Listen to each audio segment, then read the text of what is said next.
So I made a small composition here, and we look into a couple of things. So first of all, let's have some object. Let's fill it nice red color and make sure its anchor point is in some proper position. Might be center or either here, whatever. So the first thing what I want to show is how do we control the speed of motion. So let's say, of course, what you already know is that we can set its position, let's say here, and under it's a minute. Let me change the time. I don't need so much time. 0, and 5 seconds, let's say. Okay, say in 20 frames it moves up. So now we have the speed, and the speed is constant. We have two keyframes fixing its position at the bottom and on the top. Now, if you want to change the speed, what I need to do is to select the track that I'm working on, so say position track, and go to graph editor. And you see I have a straight curve. The change is constant, so the speed is the same. And here we have two options, either speed graph or value graph. So value graph represents x and y axes and pixels. So time to the right and how many pixels it moves, up or down. Whichever you like to work with, up to you.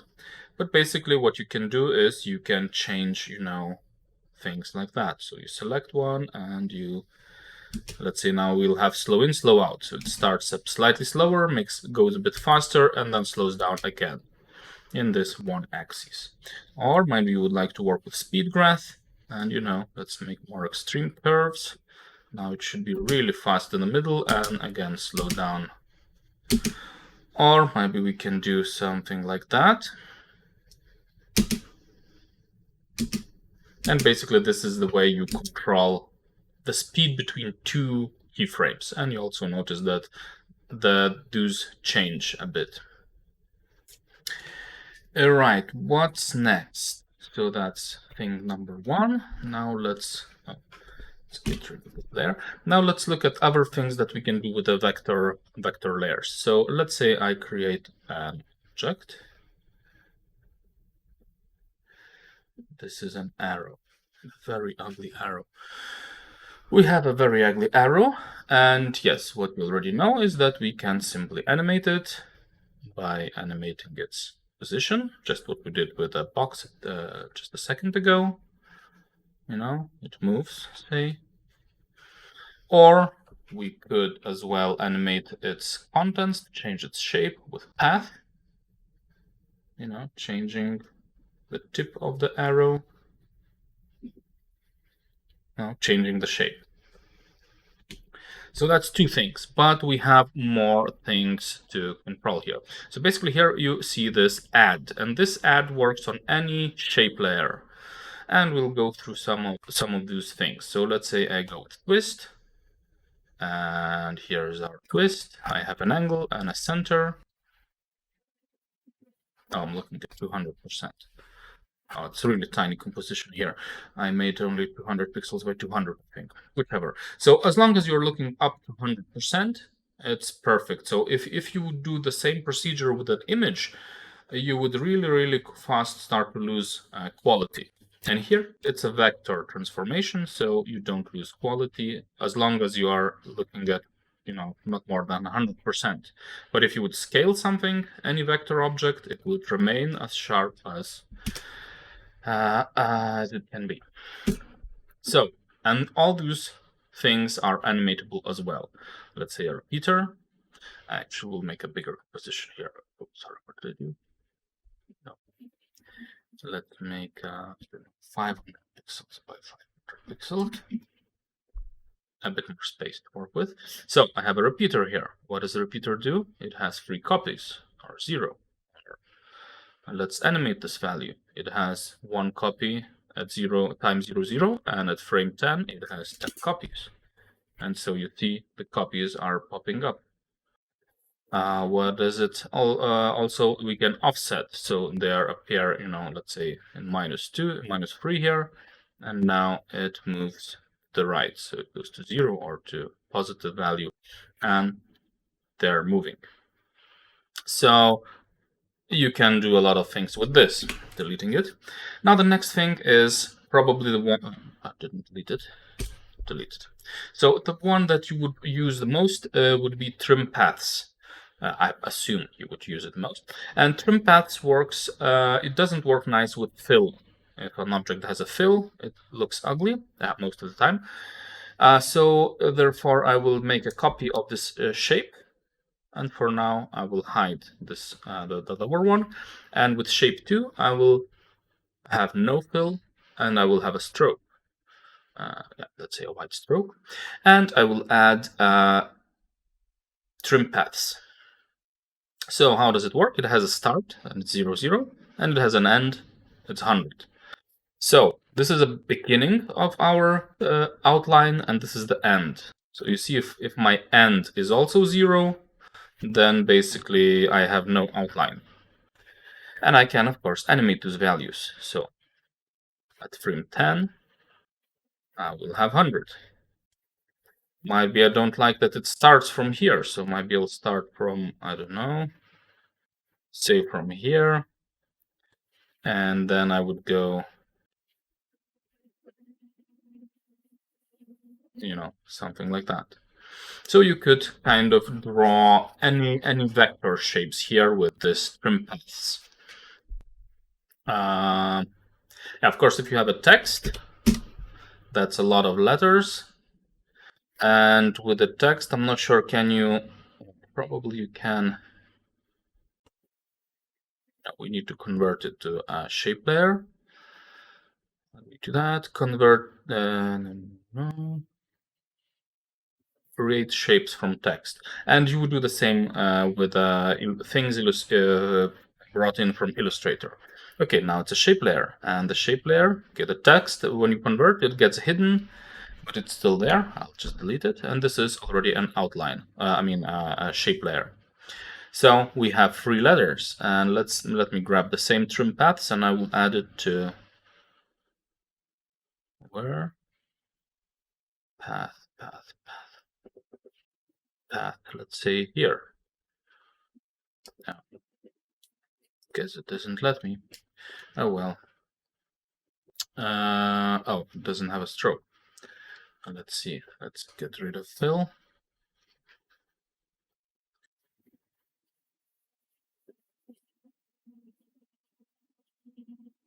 Okay, maybe now I could do it.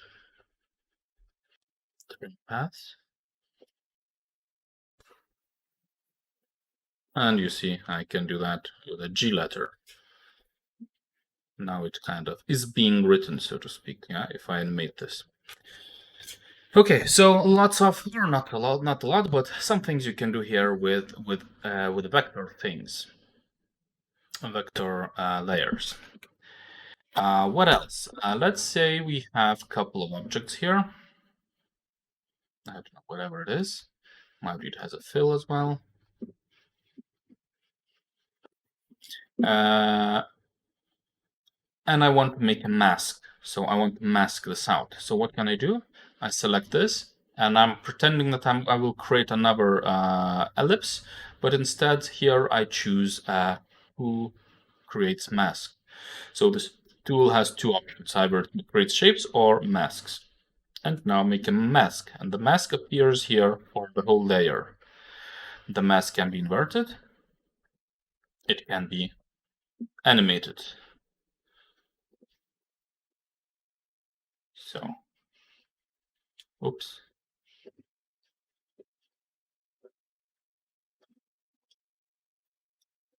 Of course I can Control C, Control V, and it does this. It has other options like a feather, so you can, if you want to have not a sharp line, you can feather it out. And then a couple of more things. So that was all shape layers. But now what if we want to create, I don't know, an image? Let me see, what sort of image do I have? Let's grab this image here.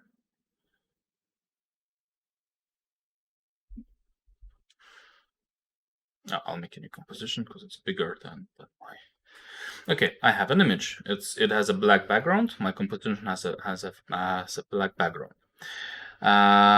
Here I have all the same things, as any shape layer has. So I can animate its position, just like I would with anything else in After Effects.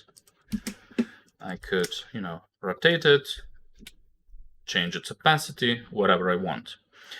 But there are other things that you cannot do with vector things, and most of them live here under effects. So this mostly is for images and video footage. So let's say I will go to channel, no, maybe color correction and curves, thing from Photoshop, right? And notice that we have now here two tabs, our effect controls and project stuff. But we can control effects from timeline as well. So if we go to effects, curves, I fix the existing curve at the moment. And let's say at the start, I will do some crazy things with my curve. And now you see I have a change.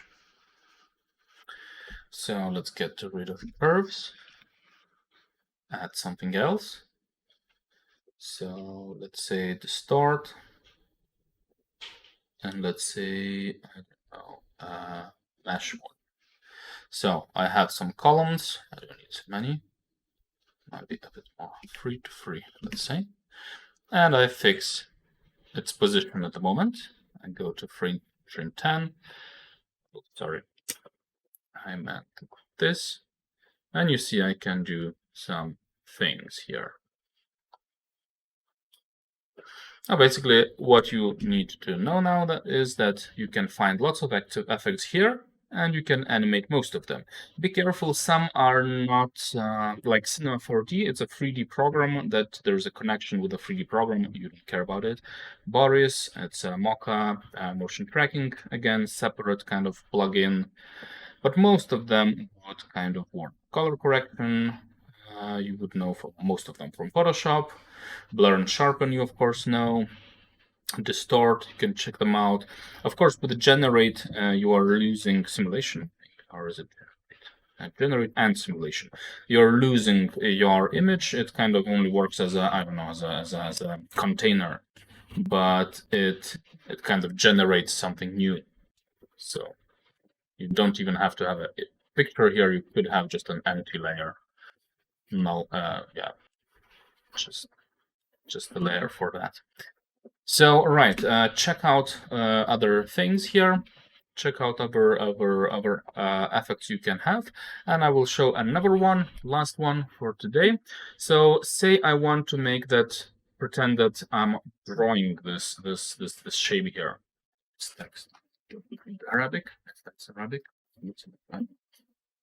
So I go with a brush, and what I need to do is I need to anchor the layer. So now I'm looking at composition. So might be there are hundreds of layers, and I'm looking at all of them. If I double click, I enter inside, and I'm looking at one specific layer. You see here, layer, and this is the file name, and it has its own timeline. Of course, it's not a video, so nothing changes. And now what I want to do is to grab a brush, bigger brush. Okay, that's fine. Now I go to paint options, and I care that it's white. It's normal. It draws on alpha. And there is something else here. Yeah, and right on. Normal, it's constant, and I need to have it as a right on. Click and drag. Apparently nothing happens. Click and drag, nothing happens. Click and drag.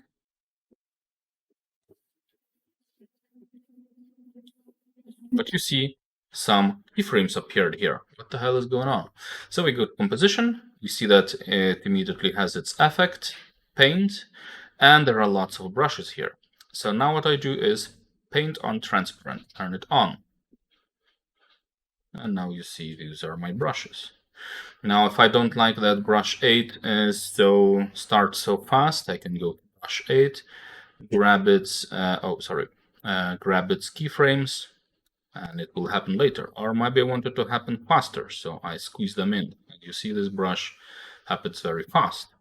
Maybe I don't like that, its diameter. Let's make it bigger. Should do it the first frame with the first brush, it would be more visible. So stroke options, roundness, hardness, angle, all of that is, as you see, animatable. Very narrow brush, right? And thicker brush, hardness, and so on. You can change those things. Spacing, angle, and you can play around. Yeah, so a couple of things you can try out.